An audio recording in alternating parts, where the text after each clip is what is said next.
It's been so long since Minnesota won at Camp Randall Stadium that I had hair and it was black. Joined by Tom Mulhern and Jim Polzine, 1994. 94 season is the year. I can't even get it straight. This is 8 straight wins in this series for the Badgers coming in. Minnesota has started off on a roll this year, though, and you thought maybe this is the year, and Wisconsin's troubles. But things have kind of regressed in Minnesota. Was too much stock put into their 4-0 start. I think Gopher Nation was excited after they started 4-0, but if you really looked at it closely, they didn't. Their non-conference schedule was super soft, Charmin soft.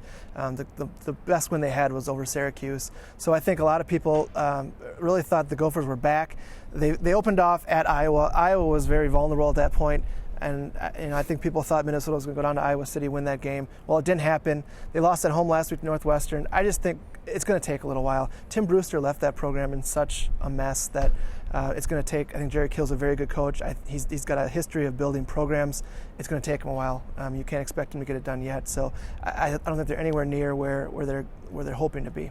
I mean, the two tough things they've had to deal with this year amid kind of the progression of the program is Marquise Gray injury and somewhat ineffectiveness, and then now Jerry Kill with another seizure after the game on Saturday, and his status kind of up in the air for this week. Even if he's there, he's maybe not going to be there early part of the week. I mean, talk about this week and where this program is and those two issues. Well, I do think Jerry Kill is going to be involved this week. I just knowing his history and his ability to handle the seizures in the past, it sounds like I think he's going to be a typical week for him in a normal week, and you can only imagine what it's like to go through that, and the demands on a head coach at this level anyway, and then to deal with a medical condition on top of that can't be easy. And I do think this is a team that's improved. I think their talent level is getting better, and I do think a big issue is the quarterbacks, as you mentioned, having to play 2 quarterbacks.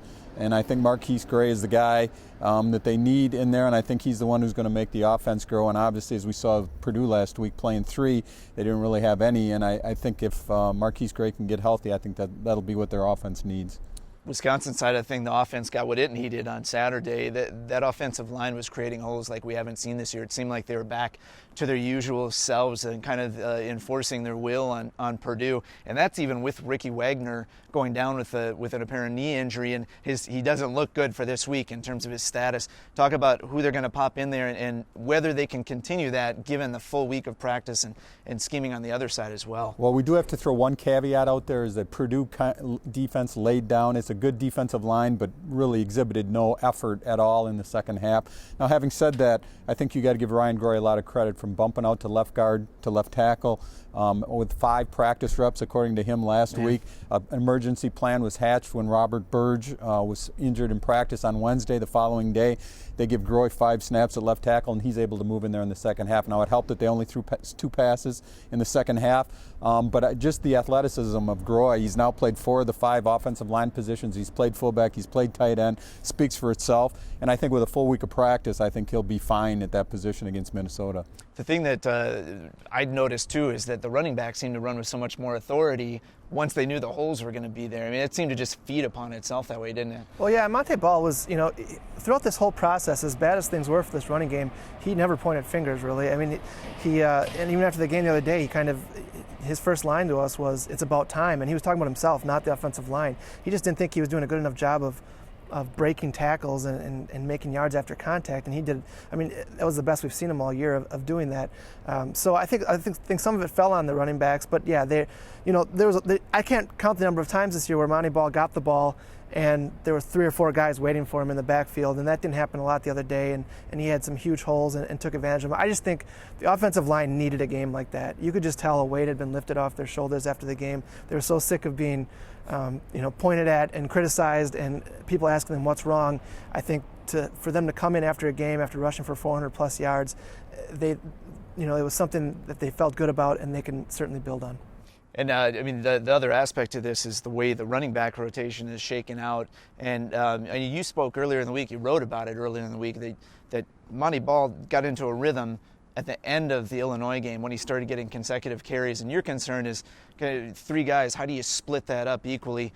what did you see out of last week, and how do you see that progressing forward in terms of the split of carries? Well, let me say this about Melvin Gordon. He's a talented player, and in an ideal world, he deserves snaps. And I do think part of the issue early on was they weren't running the ball effectively for any back to get enough carries. And then when you try to mix 3 backs in there, I think it was just really difficult. Now they've got a role for Gordon, kind of is the motion guy, line up in the slot and the speed sweeps and things like that. But I just think last week was a really good example that it just works a little, flows a little better with 2 guys instead of 3. And part of that was because they were running the ball really well, as I said, so they were able to get going. But I just think it's a little easier with 2 backs than it is with 3. And I think you've got to play that, get that feel for it. And if you've got a game like that where you're going well with 2, I don't think you have to force to try to get the 3rd guy in there. After the game, you were mentioning that Purdue coach Danny Hope was basically saying, like, we're out of the running for this Leaders Division title. And Brett Bielema has done everything he can to try to rein it in, and did so again today at his press conference. I mean, it's all laying out there for these guys, though, at this point, isn't it? When you look at the next 3 games here, Minnesota at home, Michigan State at home, obviously a big, tough game, and then at Indiana. So it's there for them before they get into the Ohio State and Penn State portion of the schedule. Right, they can do a lot of damage in the next 3 weeks. The one team people are not talking about is Indiana. I think we saw the other night that that's a much, much improved team. I know it's a team that has not won a whole lot of games the last 4 or 5 years, but they're getting better. It's one of the best offenses in the Big Ten, so they're dangerous. That's a team that needs to win. And if it wins, the momentum might just keep going. So I don't think that game, November 10th, right. November 10th right. is a guaranteed win for Wisconsin, and a lot could be riding on that game depending on what Indiana does the next 2 weeks. So I don't think Wisconsin's job is finished here. They certainly took a big step with wins over Illinois and Purdue, teams within their division, but there's a lot more out there for this team before we can start booking trips to Indy in December. Well, and Brett was kind of saying before here that maybe his guys were kind of, riding a little bit high on the hog. It's kind of what I read between the lines on one of his comments, that they needed to get humbled a little bit and rediscover what it's like to work. And you feel like last week kind of shows that maybe they're at where they need to be mentally.